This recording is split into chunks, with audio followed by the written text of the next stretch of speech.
Hi hello ನಮಸ್ಕಾರ. ಎಲ್ಲರೂ ಹೇಗಿದ್ದೀರಾ? ಎಲ್ಲರೂ ತುಂಬ ಚೆನ್ನಾಗಿದ್ದೀರಾ ಅಂತ ಅಂದ್ಕೊಂಡಿದ್ದೀನಿ. ಇವತ್ತು ನಾವು ತುಂಬ ಕಡಿಮೆ ಸಮಯದಲ್ಲಿ ಟೇಸ್ಟಿ ಲಾಡೂನ ಯಾವ ಥರ ಮಾಡೋದು, ಓಟ್ಸ್ ಲಾಡೂನ ಅಂತ ತೋರಿಸ್ಕೊಡ್ತೀನಿ. ಬನ್ನಿ, ಇವಾಗ ಸ್ಟವ್ ಹಚ್ಚಿ ಒಂದು ಬಾಣಲೆನ ಇಟ್ಟು ಅದಕ್ಕೆ 1 ಕಪ್ ಆಗುವಷ್ಟು ಚಿರೋಟಿ ರವೆನ ತೊಗೊಂಡಿದ್ದೀನಿ ನಾನು. ಅದನ್ನು ಕಡಿಮೆ ಉರಿಯಲ್ಲಿ ನೀಟಾಗಿ ಫ್ರೈ ಮಾಡ್ಕೋಬೇಕು. ಕೆಂಪಗಾಗೋ ಥರ ಫ್ರೈ ಮಾಡಿಕೊಂಡ್ರೆ ಸಾಕಾಗುತ್ತೆ.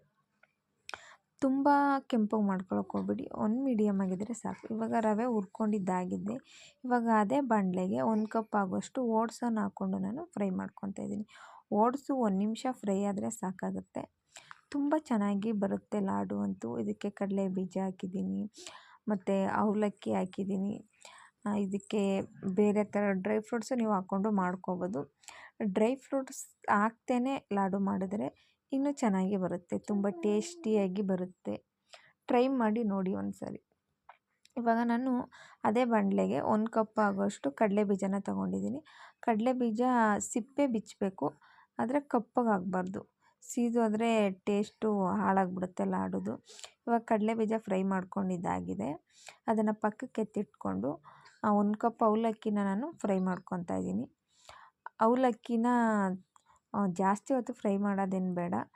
ಅವಲಕ್ಕಿ ಫ್ರೈ ಮಾಡಬೇಕಾದ್ರೆ ನೀವು 1 ಸ್ಪೂನಷ್ಟು ತುಪ್ಪ ಆಗಲಿ ಎಣ್ಣೆ ಆಗಲಿ ಹಾಕ್ಕೊಂಡ್ರೆ ಲಾಡು ತುಂಬ ಚೆನ್ನಾಗಿ ಬರುತ್ತೆ. ಟ್ರೈ ಮಾಡಿ ನೋಡಿ ಒಂದು ಸರಿ. ಇಲ್ಲಾಂದರೆ ನೀವು ಎಣ್ಣೆ ತುಪ್ಪ ಯಾವುದು ಬೇಡ, ನಾವು ಹಂಗೆ ಫ್ರೈ ಮಾಡ್ಕೊಳ್ತೀವಿ ಅಂದ್ರೂ ಮಾಡ್ಕೊಬೋದು.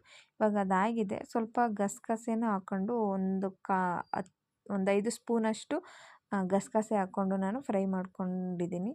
ಈಗ ಫ್ರೈ ಮಾಡ್ಕೊಂಡಿದ್ದಾಗಿದೆ. ಇವಾಗ ಅದನ್ನು ನಾನು ಏನು ಅವಲಕ್ಕಿ ಮತ್ತು ಓಟ್ಸು ಫ್ರೈ ಮಾಡ್ಕೊಂಡಿದ್ದೆ ಅದನ್ನು ನಾನು ಪೌಡ್ರ್ ಥರ ಮಾಡ್ಕೊತಾ ಇದ್ದೀನಿ. ಫೈನ್ ಪೌಡ್ರು ಬೇಡ, ಸ್ವಲ್ಪ ತರಿ ಥರ ಇದ್ದರೆ ಸಾಕಾಗುತ್ತೆ. ಇವಾಗ ಅದಕ್ಕೆ ನಾನು ಒಂದು ಬಾಣಲೆಗೆ ಏನು ಮಿಕ್ಸಿ ಮಾಡ್ಕೊಂಡಿದ್ದೆ ಆ ಪೌಡ್ರನ್ನೆಲ್ಲ ಹಾಕ್ಕೊಂಡು 2 ಕಪ್ ಆಗೋಷ್ಟು ಬೆಲ್ಲನ ತಗೊಂಡಿದ್ದೀನಿ. ಕಡಲೆ ಬೀಜನ ಸ್ವಲ್ಪ ತರಿಯಾಗಿ ಮಾಡಿಕೊಂಡು ಕ್ರಷ್ ಮಾಡಿ ಹಾಕ್ಕೊಂಡಿದ್ದೀನಿ. ಇಲ್ಲಾಂದರೆ ನೀವು ಹಂಗೆ ಬೇಕಿದ್ರೂ ಸಿಪ್ಪೆ ಎಲ್ಲ ತೆಗೆದ್ಬಿಟ್ಟು ಹಾಕ್ಕೋಬೋದು, ಉದುದ್ರಾಗಿ ಮಾಡಿಬಿಟ್ಟು.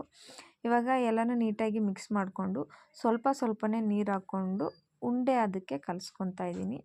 ನೋಡಿ, ಈ ರೀತಿ ಬಂದರೆ ಸಾಕಾಗುತ್ತೆ. ಉಂಡೆ ಅಂತೂ ತುಂಬ ಅಂದರೆ ತುಂಬ ಟೇಸ್ಟಿಯಾಗಿ ಬರುತ್ತೆ. ನೋಡಿ, ಇವಾಗ ಒಂದೊಂದೇ ಉಂಡೆ ತೊಗೊಂಡು ಕಟ್ತಾಯಿದ್ದೀನಿ. ಯಾವ ಡ್ರೈ ಫ್ರೂಟ್ಸ್ ಲಾಡುಗೂ ಏನು ಕಮ್ಮಿ ಇಲ್ಲ, ಅಷ್ಟು ಟೇಸ್ಟಿಯಾಗಿ ಬರುತ್ತೆ ಲಾಡು ಮಾತ್ರ.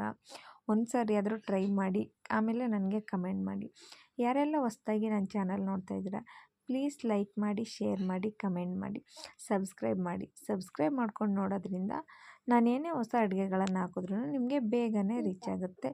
ಅದಕ್ಕೋಸ್ಕರ ನೋಡಿ, ಇವಾಗ ಒಂದೊಂದೇ ಲಾಡುನ ಕಟ್ಕೊತಾ ಇದ್ದೀನಿ. ಒಟ್ಟು ನನಗೆ ಇದರಲ್ಲಿ 15 ಲಾಡುಗಳು ಆಗುತ್ತೆ. ತುಂಬ ಅಂದರೆ ತುಂಬ ಟೇಸ್ಟಿಯಾಗಿ ಬರುತ್ತೆ. ಓಟ್ಸಲ್ಲೂ ಈ ರೀತಿ ಲಾಡು ಮಾಡ್ಬೋದು ಅಂತ ನನಗೆ ಇವಾಗಲೇ ಗೊತ್ತಾಗಿದ್ದು. ತುಂಬ ಅಂದರೆ ತುಂಬ ಟೇಸ್ಟಿಯಾಗಿ ಬಂತು ಲಾಡು ಅಂತೂ. ನೋಡಿ ಎಷ್ಟು ಪರ್ಫೆಕ್ಟಾಗಿ ಬಂದಿದೆ. ಕಡಲೆ ಹಿಟ್ಟು ಗೋಧಿ ಹಿಟ್ಟನ್ನೇ ಬಳಸ್ಕೊಂಡು ಮಾಡಬೇಕಾ, ಯಾಕೆ ಓಟ್ಸಲ್ಲೂ ಮಾಡಬಾರ್ದಾ ಅಂತ ಅನ್ನಿಸ್ತು. ಅದಕ್ಕೆ ಟ್ರೈ ಮಾಡೋಣ ಅಂತ ಮಾಡಿದೆ. ತುಂಬ ಅಂದರೆ ತುಂಬ ಟೇಸ್ಟಿಯಾಗಿ ಬಂತು ಲಾಡು ಅಂತೂ. ನಿಜವಾಗ್ಲೂ ಓಟ್ಸಿಂದ ಮಾಡಿರೋ ಲಾಡುನ ಇದು ಅನ್ನೋ ಥರನೇ ಅನ್ನಿಸ್ತು ನನಗಂತೂ. ನೋಡಿದ್ರೆ ಇದು ಓಟ್ಸ್ ಲಾಡು ಥರ ಇಲ್ಲ, ಯಾವುದೋ ಡ್ರೈ ಫ್ರೂಟ್ಸ್ ಲಾಡು ಥರ ಇದೆ.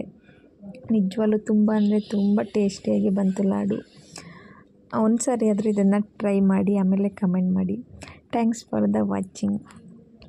ಬಾಯ್.